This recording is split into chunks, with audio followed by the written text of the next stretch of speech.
চলো। আর আমরা চৌপাটি থেকে চলে এসেছি, এসে একটু বসেছি।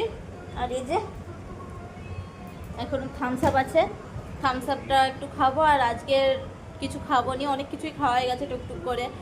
যে তরমুজ খাওয়া হলো, তারপরে পপকর্ন খাওয়া হলো, তারপরে কাঁচকলা ভাজি খাওয়া হলো, তারপরে লঙ্কা ভাজি, ফুলকপি ভাজি, তারপরে আর সব কী সব হলো। যাই হোক, অনেক কিছু খাওয়া দাওয়া হয়ে গেছে, ওই করে আর কিছু খাওয়া দাওয়া করবো নি।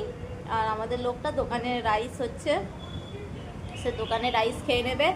আর আমার বড় ছেলে, ওদের এখনো পর্যন্ত দর্শন হয়নি, ত্রিপতি দর্শন এখনো পর্যন্ত হয়নি। এখন ঘড়িতে বাজে 8:30। ওদের দর্শন হতে হতে রাত ভোর 3টে বেজে যাবে বলছে। আর লাইন দিয়েছে দুপুর 10-12টা থেকে, এরকম 11টা-12টা থেকে লাইন দিয়েছে। এখনো দেরি হবে বলছে। আর দেখা যাক, ওরা কাল সকালের আগে মনে হয় ওখান থেকে বাসে উঠতে পারবে নি। আর এই হলো ব্যাপার। চলো দেখতে থাকো, সঙ্গে থাকো, চলো।